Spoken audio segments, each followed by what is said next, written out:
Bu anahtarcının yanına geldi. Duman olması lazım. Söz verme. Yapılan zamlarda illaki faturalar konut olsun, ticari olsun hem doğalgazda hem de elektrikte ciddi anlamda yansıyacak. Özellikle yansıdığı sınıflar daha çok düşük gelirli ve orta gelirli aileler üzerinde yapılacak.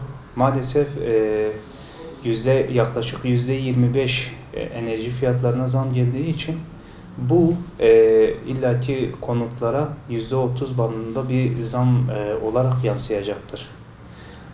Vatandaş bu konuda ciddi anlamda mağdur olacaktır. Özetle ortalama bu hanede enerji faturaları maalesef hanelerde enerji faturaları %25 ve 30 bandında bu etkileyecektir yani. Daha önce dediğim gibi orta ve düşük gelirli ailelere bu ciddi bir anlamda etkisi olacak. Bunun başlıca nedenleri ailenin gelir gider dengesinde bir değişim olacaktır. Çünkü aile elektriğe ve doğalgaza ödediği miktarın %30 daha fazlasını ödediği için bu vatandaşın cebine yansır. Ticarilerde bu doğalgaz için de aynıdır. Ticarilerdeki tarifeler yüksek olduğu için bu daha çok yansıyor. Daha çok maliyeti çıkar. Dolayısıyla bu esnaflarda satış maliyetlerine de ciddi anlamda bir tesiri olur. Doğalgazlarda da hakeza aynıdır.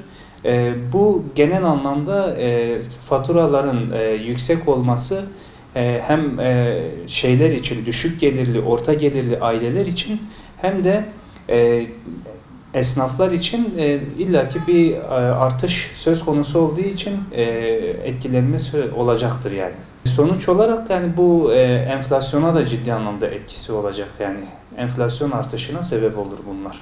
Esnafın bu konuda yaşadığı sıkıntı göz ardı edilemez. Maalesef artış miktarları ticarethaneleri de çift haneli oluyor.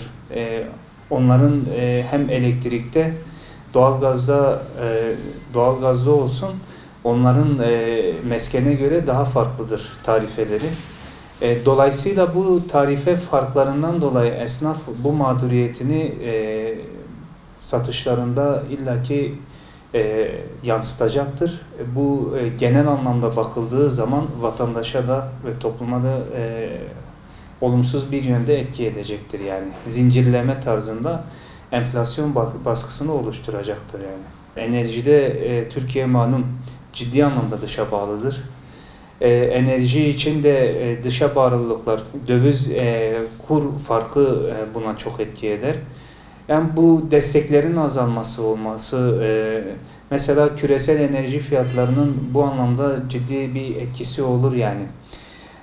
Petrol ve doğalgaz fiyatlarındaki küçük artış bile maalesef Türkiye'de milyar dolarlara tekabül edebiliyor.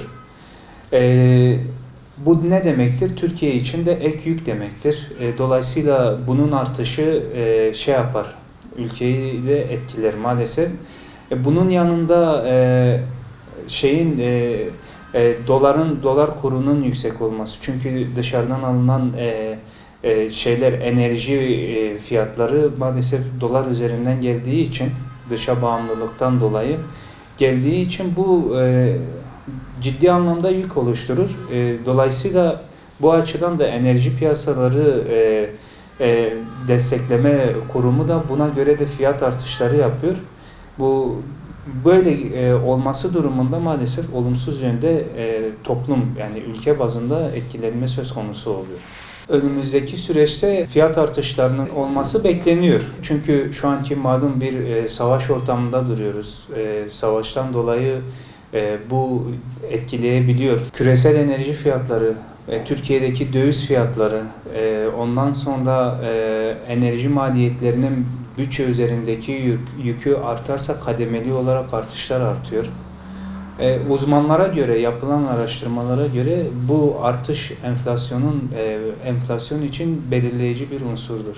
Enerji fiyatları sadece elektrik ve doğalgaz üzerinde düşünmemek gerekir. Çünkü enerji dediğimiz sektör hem organize sanayilerde çalışan fabrikalar olur, hem de ticariler olur.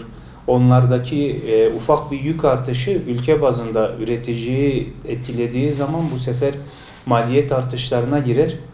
Ve bu maliyet artışlarından kaynaklı olarak da yapılan vatandaşın alım gücüne ciddi anlamda etki eder. Dolayısıyla enerji fiyatları 2026 yılında olduğu daha önceki yıllara göre de maalesef şu an artış bekleniyor.